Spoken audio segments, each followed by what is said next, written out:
Olá, amados do programa Opção para a Vida. Estou muito feliz de estar aqui hoje. Eu sou o pastor Joaquim de Andrade, diretor do CREA, Centro Religioso de Estudos e Informações Apologéticas. Também sou um dos idealizadores do Encontro para a Consciência Cristã, que acontece na cidade de Campina Grande, na Paraíba. Então você, que é um dos telespectadores aí do programa, com toda certeza já me assistiu, com toda certeza você já teve aí informações a respeito da apologética, porque agora são mais de 20 anos que eu participo do programa Opção para a Vida e sempre abordando o tema da apologética. Ao meu amigo pastor Bosco e a toda a sua equipe, eu gostaria aqui de expressar a minha sincera admiração pelo trabalho excepcional que vocês fazem aí, que vocês têm realizado nesses 33 anos de programa. O programa, com toda certeza, é uma fonte constante de entretenimento, edificação do corpo de Cristo, informação e inspiração para mim e para muitos outros telespectadores. Então, a maneira como vocês abordam os temas, a qualidade, produção, o compromisso, por exemplo, que vocês têm com a audiência, são verdadeiramente notáveis. Então, cada programa, eu diria, é uma jornada que nos envolve e nos faz aí esperar ansiosamente pelo próximo.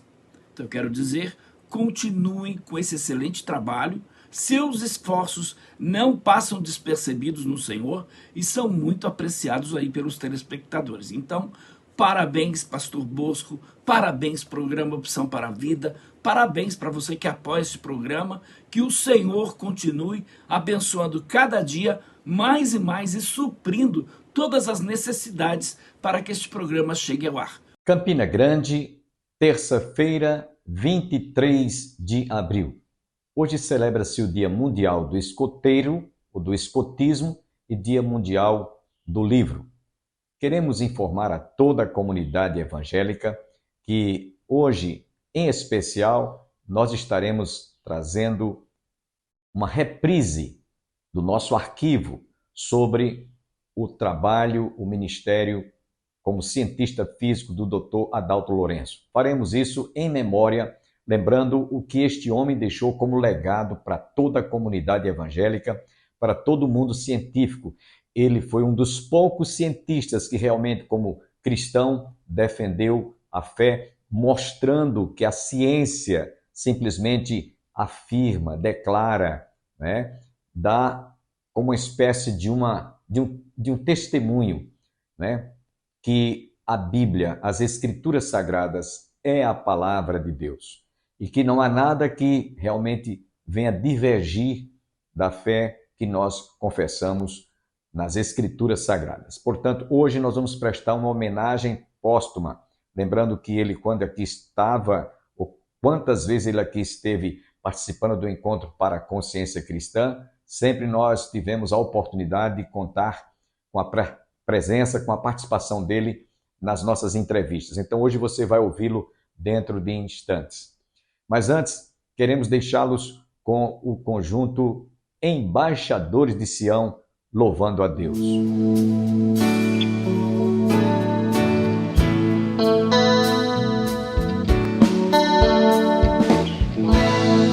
Amáveis são os teus tabernáculos,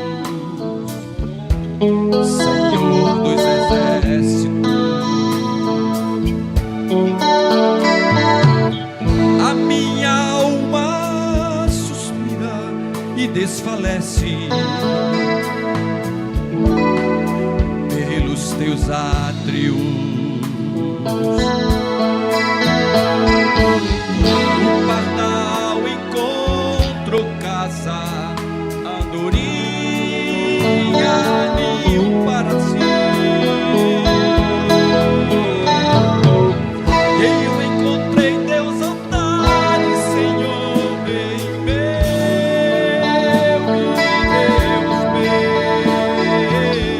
Eu encontrei teus altares, Senhor, em Deus meu.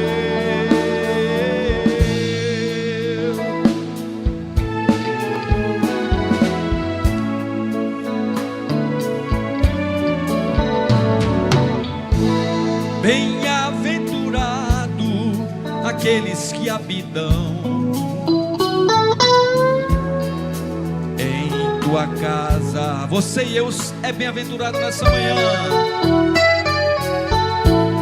pois um só dia, Senhor, nos teus átrios vale mais que mil. Adore a Ele, Ele está nesse lugar nessa manhã. O pardal encontrou casa, andorinha, ninho para si. Quero ouvir você dizer isso bem baixinho agora.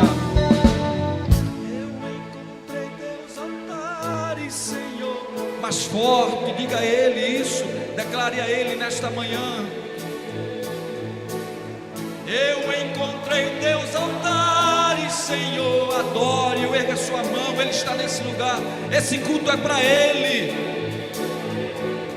Eu encontrei teus altares, Senhor, Rei meu e Deus meu.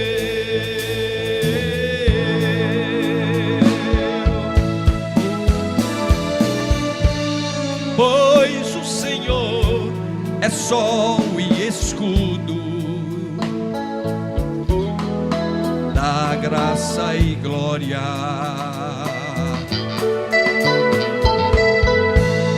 Não negará bem algum aos que vivem corretamente.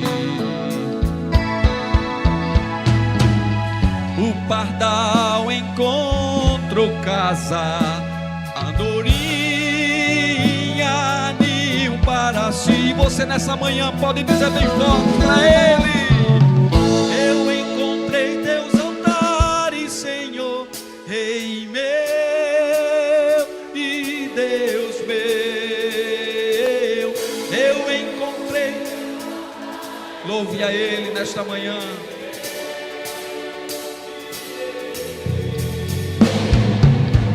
Eu encontrei teus altares, Senhor, Rei meu e Deus meu.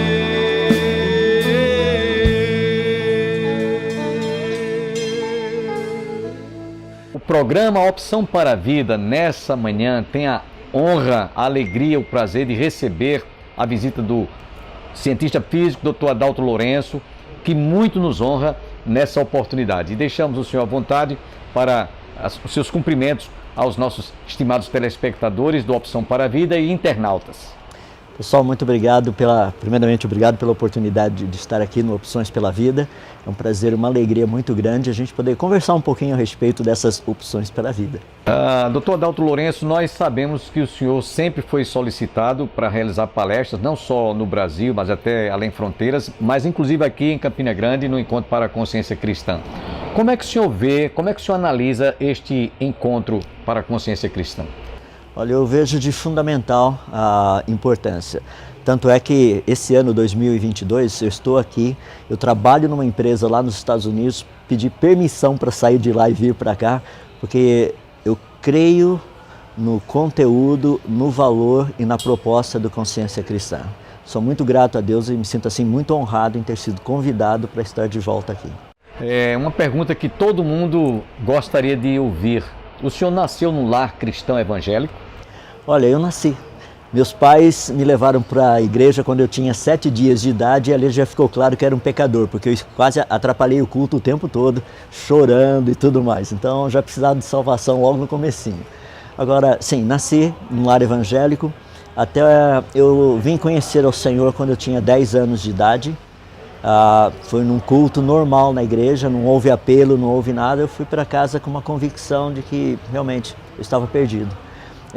Imagina, isso aí dentro de um contexto de uma criança de 10 anos. Não tinha nenhum contexto teológico muito grande, mas eu sabia que eu precisava de Cristo.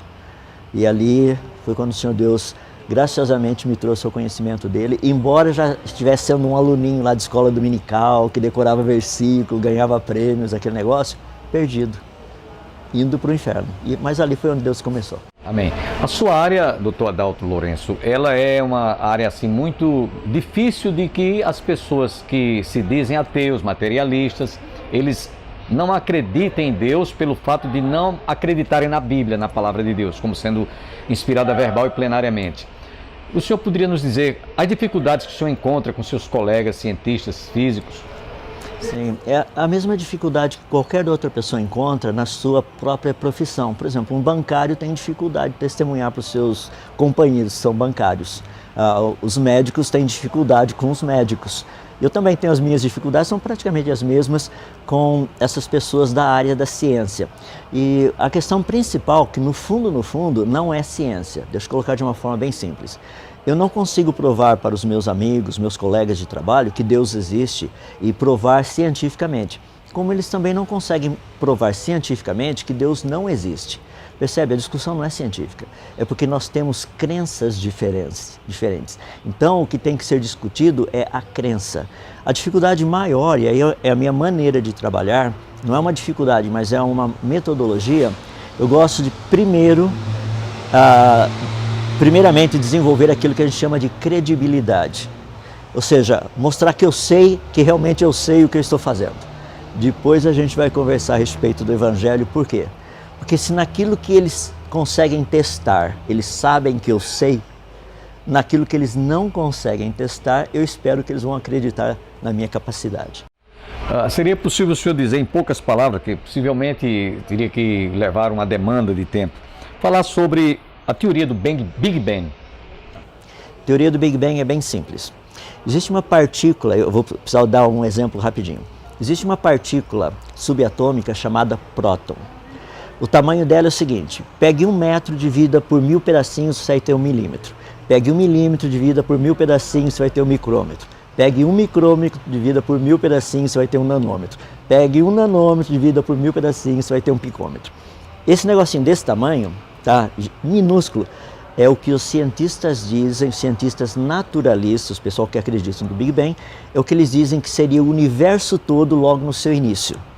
E depois, num tempo bem pequenininho, de 1 trilionésimo, de trilionésimo, de trilionésimo, de trilionésimo, de trilionésimo, e mais um montão de outros trilionésimos de segundo, o universo teria crescido do tamanho desse negocinho que eu falei para vocês, o tamanho de um próton, até o tamanho da nossa galáxia, 100 mil anos-luz. Para saber em quilômetros, você tem que multiplicar isso por 9,5 trilhões de quilômetros. De qualquer forma, então o universo teria vindo à existência desse jeito, de um negocinho desse tamanho até mais ou menos o tamanho da nossa galáxia. E segundo eles, com o passar do tempo foi melhorando. De um negócio extremamente desorganizado, chegou toda essa organização que a gente vê ao nosso redor. Discordo. Segundo a lei da termodinâmica, diz que todas as coisas vão do organizado para o desorganizado. É o contrário. Acredito. E o que o senhor tem a dizer sobre evolucionismo e criacionismo? Evolucionismo e criacionismo são dois modelos científicos, tá? Dentro do criacionismo, nós temos o criacionismo científico, religioso e o bíblico. Muitas pessoas acham que se for criacionismo, ele deverá ser ou o bíblico ou o religioso. Poucas pessoas entendem que o criacionismo é científico. Por exemplo, o criacionismo científico, ele propõe o seguinte: o que nós estamos observando teria sido criado ou teria surgido espontaneamente? Como testar isso? Quais são as metodologias ou testes científicos que nós deveríamos utilizar para nos dar essa resposta? Então, o criacionismo científico, ele apenas procura responder se algo teria sido criado ou se teria surgido espontaneamente. O evolucionismo já assume que todas as coisas teriam vindo à existência espontaneamente e passaram por processos gradativos, lentos, até chegar hoje aqui. Mas todos eles espontâneos. Não houve uma inteligência por trás, não houve nenhuma orientação, coisas assim. Então, o criacionismo e o evolucionismo partem de duas premissas totalmente diferentes. Um deles diz o seguinte: processos naturais e leis da natureza não teriam trazido à existência o universo e a vida. Isso é criacionismo. Evolucionismo, as coisas surgiram espontaneamente. Espera aí, quais são os processos naturais e as leis da natureza que fazem isso? Não existem. Eu acho interessante, inclusive dentro dos seus livros, um que eu já li, muito importante, Design Inteligente, a gente percebe a riqueza de detalhes como o senhor descreve a obra da criação. Eu queria que o senhor falasse também aqui sobre 3 provas que estão lá no seu livro, sobre a doutrina, né, da criação, o criacionismo. No design inteligente o senhor fala sobre isso. Então, quando nós tratamos especificamente da área do design inteligente, só para vocês entenderem, porque as pessoas falam design inteligente e criacionismo científico são a mesma coisa. Eles fazem parte do mesmo conjunto de pensamento, e é verdade. O design inteligente não está contra o criacionismo científico, nem o criacionismo científico contra o design inteligente. Os dois andam perfeitamente juntos. Tanto é que eu faço parte da sociedade do design inteligente aqui no Brasil. Então, para nós entendermos quais seriam essas evidências, eu, assim, por questão de tempo, deixa eu me resumir um pouquinho, porque se eu pegar 3 delas eu vou ficar muito tempo. Deixa eu pegar a codificação genética. Tá? A codificação genética, nós temos no ser humano, nós temos aproximadamente 3 bilhões 165 milhões, 168 milhões e 700 mil letrinhas genéticas. Essa é a média. Vou fazer uma pergunta. Qual seria a probabilidade de nós encontrarmos 3 bilhões 168 milhões e 700 mil letrinhas que formam um livro? Isso por acaso. Você pega... o exemplo que eu gosto de dar é o seguinte. Pegue a enciclopédia britânica, aquela antiga, tá? Que tinha 20 e poucos volumes, faça uma fotocópia de cada página, recorte cada letrinha, tá? Cada uma delas, coloque dentro de um saco, suba num prédio aí um dia na sua cidade, um prédio de uns 10, 12 andares, se não tiver vento nenhum, joga todas essas letrinhas lá de cima. Qual a probabilidade dessas letrinhas caírem todas lá embaixo, formando cada uma das páginas dessa enciclopédia precisas? Os artigos completos na ordem correta, as palavras formando frases, sentenças e tudo mais. Se isso acontecesse, isso seria 1/1000 da probabilidade do DNA de uma ameba ter surgido espontaneamente. Percebe? O que está sendo proposto que tudo isso aí teria surgido espontaneamente é pura fé. Isso não faz sentido. O que nós observamos é exatamente o contrário.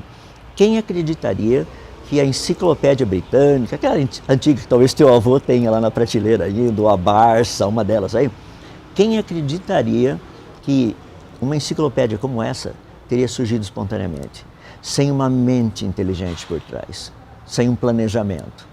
Ninguém acreditaria nisso. É impossível aceitar a ideia de uma codificação genética como DNA que não tivesse uma base inteligente por trás. Essa é a ideia do design inteligente. Inclusive, numa das suas palestras que eu estive presente, você falou sobre a dobradiça da borboleta, né? Muito interessante essa ilustração. E o que o senhor tem a dizer sobre a duração da criação da Terra? Quanto tempo? É 6.000 anos ou bilhões de anos? Lembra que 6.000 anos é um valor que a Bíblia nos oferece. Eu creio nisso, eu sou um cristão. E existe uma quantidade muito grande de evidências científicas apontando nessa direção também. Primeiro, como é que eu sei que algo é velho ou algo é jovem?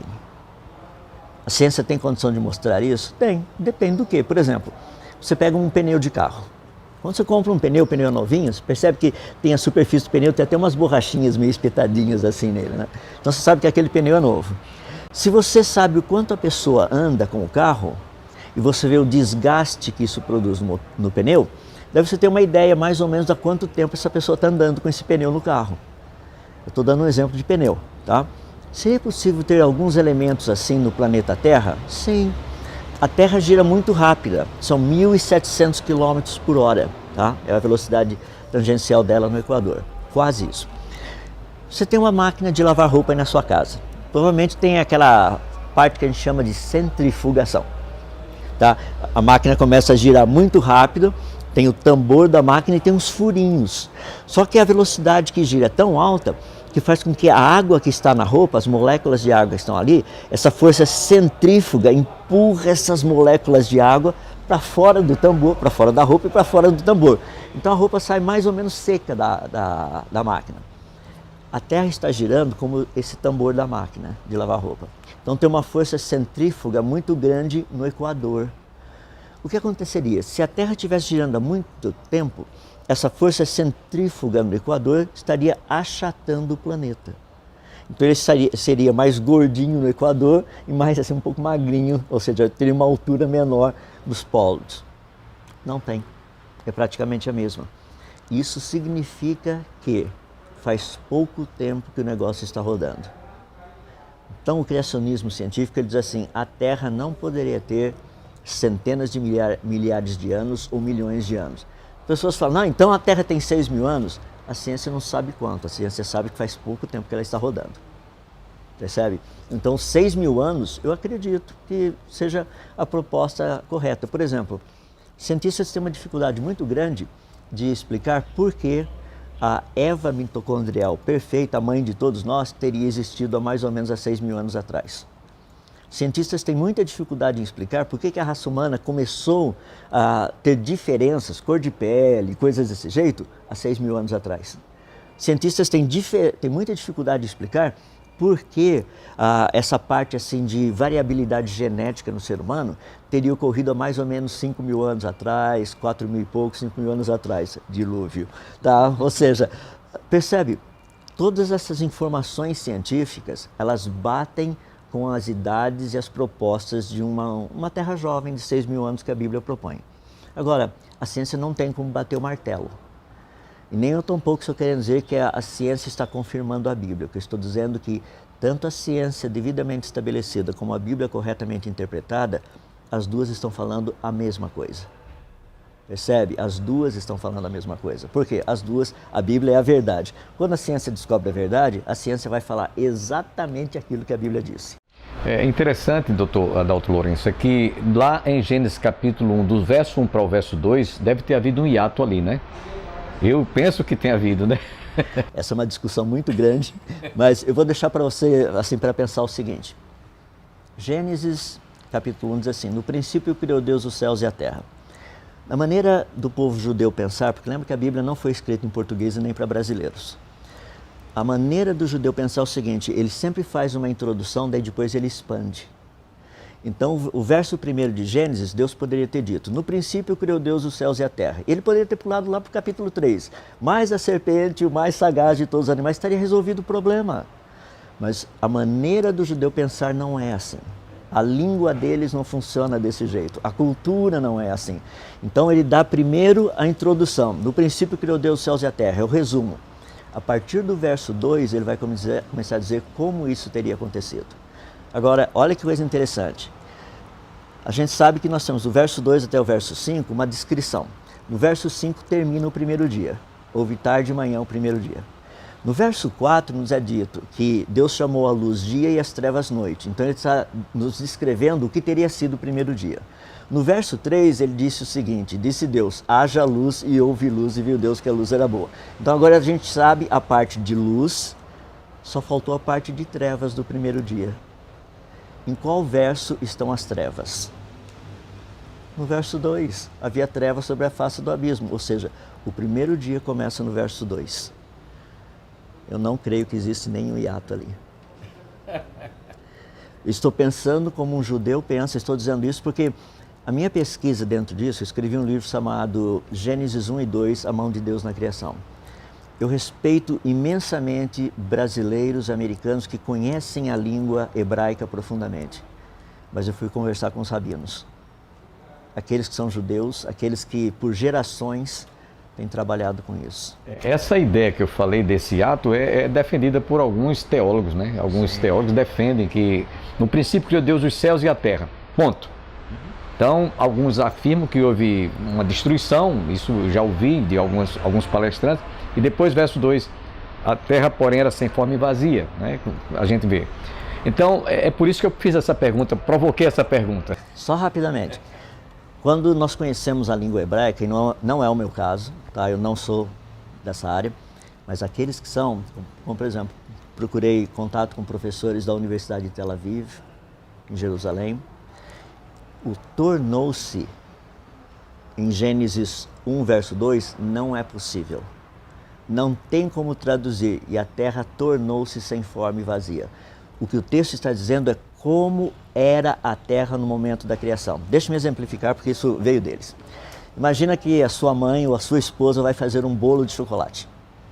Então ela pega todos os ingredientes, coloca lá na pia, os ovos, sei lá, leite, farinha, o chocolate, todos os elementos estão lá. Para um judeu, ele diria o seguinte: o bolo está sem forma e vazio. Todos os ingredientes para fazer o bolo já estão lá. O bolo não tornou-se os ingredientes. É que os ingredientes ainda não se tornaram o bolo. Percebe a diferença? Então, muitos teólogos procuram traduzir, em vez de a terra era ou estava sem forma e vazia, que é a única possibilidade de tradução, eles colocam, não, ali o texto, no fundo, o que ele está querendo dizer é que a terra tornou-se. Isso não faz sentido. É mais ou menos como você pegar o bolo e querer que ele volte a ser os ingredientes. Não faz sentido. É o oposto. Os ingredientes já estavam lá. É isso que Deus quis dizer. A terra estava sem forma e vazia. Ou seja, todos os ingredientes para eu fazer daqui para frente que eu vou fazer estão aqui. Em qual verso? 2. Gostaríamos de saber do senhor o que o senhor tem a dizer. A Terra é o único planeta do nosso sistema solar que está habitado ou tem outros povos habitando outros planetas? Olha, essa é uma pergunta assim interessante. Deixa-me explicar primeiro como a gente trabalha isso na ciência. Se existem outras formas de vida no universo, a pergunta é, seriam formas de vida biológica inteligentes ou não? Se forem inteligentes, qual seria o grau de tecnologia que essas formas de vida teriam? Por exemplo, nós começamos a emitir sinais no espaço, ondas de rádio, há mais ou menos 150 anos, 130 anos atrás. Então essas ondas de rádio, nossa, mostrando que existe vida inteligente no planeta Terra com tecnologia, não teriam percorrido 130 anos-luz ainda. Ou seja, tecnicamente, nessa região de 130 anos-luz de raio, não existe nenhum lugar ali do qual nós tenhamos recebido uma onda de rádio dizendo: oi, estamos aqui, olha os ETs, coisa desse jeito. Não encontramos nada. Então nós sabemos que até onde as nossas ondas de rádio teriam chegado, não tem vida inteligente lá. Não estou dizendo que não tenha vida biológica, nós não sabemos. Para saber se tem vida biológica não inteligente, nós teríamos que ir até lá. Tá? Então é impossível para qualquer cientista dizer assim, não existe vida inteligente no universo. Mas se existe vida inteligente com tecnologia, dependendo a quanto tempo atrás essa civilização, se ela existe, e se tivesse desenvolvido tecnologia, mandando ondas de rádio, sinais de... Quando eu falo ondas de rádio, não é rádio que a gente ouve, tá? São radiação eletromagnética. Então, dependendo do quão distante eles estão e de quanto tempo atrás eles teriam desenvolvido essa tecnologia, essas ondas já teriam chegado até aqui. As pessoas falam, mas como é que você sabe? No rádio, quando você procura uma estação, você não sabe qual a estação que você vai procurar? Ah, é 83.9, a 95.1, a 106.7. Você sabe qual emissora você quer, você vai naquela frequência. No espaço, sinais para viajarem no espaço que a gente chama de interestelar e intergaláctico, funciona igual ao rádio. Você tem que ter aquela frequência. Então é só ligar naquela frequência. Se tiver alguém lá fora, ele terá descoberto a mesma frequência que nós descobrimos aqui. Para concluir, recebemos algum sinal vindo do espaço dizendo que tem vida inteligente? Até agora não. Até o presente momento nós estamos sozinhos. Daí uma pergunta que foi feita. E no sistema solar, que é mais próximo aqui? No sistema solar nós não encontramos nenhum sinal de vida, nem biológica não inteligente e vida biológica inteligente. Então no sistema solar nós estamos sozinhos, isso é certeza. Mas qual seria a possibilidade de acharmos vida inteligente em um outro lugar? De acharmos vida. O que nós descobrimos é que o universo, ele favorece vida baseada no elemento químico carbono. As plantas ao nosso redor, carbono. Eu e você, as pessoas aí que estão nos ouvindo, somos de carbono. Tá? Então o universo favorece vida baseada em carbono. Bom, vida baseada em carbono nós temos experiência. A pergunta é qual a probabilidade de acharmos qual a probabilidade de acharmos um ambiente que seja então propício para essa vida baseada em carbono? Só no planeta Terra, as variáveis são nós chamamos de básicas, básica, são mais de 1.200. Ou seja, 1.200 características que o planeta teria que ter, que a estrela que teria que ter, para que vida pudesse existir naquele ambiente. E são as básicas. Se você colocar as que nós temos hoje para que vida exista no nosso planeta, de uma forma geral, são mais de 2 milhões. Qual a probabilidade de acharmos um outro planeta no universo que tivesse 10% dessas características? O pessoal fala, nossa, mas com a quantidade de estrelas por aí deve ter um monte. Se você pegar uma galáxia, tem uma região muito fininha, distante do centro da galáxia, onde você vai encontrar estrelas, só essa região é o que nós chamamos de região habitável. Se as estrelas estiverem mais próximas do centro, vida não irá existir nos planetas que estiverem ali. Se você procurar um pouquinho mais distante dessa região, vida também não poderia existir, porque ali não se formariam planetas rochosos como o que a gente tem aqui. Então é uma região muito fininha. Juntando tudo isso, qual a probabilidade de nós acharmos um outro planeta no universo que tivesse pelo menos 10% desses 2 milhões dessas variáveis para que vida possa existir? A probabilidade calculada até agora seria de mais ou menos 1 em um quatrilhão. O que isso significa? Estamos sozinhos. Que saudade, que recordação o doutor Adalto Lourenço está deixando no coração de todos nós, pastores, líderes cristãos, inclusive a VINAC, a qual ele participou muitos dos nossos encontros como preletor. Esperamos que guardemos no coração as lembranças que este homem deixou para todos nós. É um patrimônio histórico na área como cientista físico. Amanhã você vai ouvir uma outra entrevista que nós realizamos com ele quando aqui esteve. Até amanhã, tenham todos um bom dia, que todos fiquem com as bênçãos do Pai, do Filho e do Espírito Santo, e até amanhã, se Deus quiser.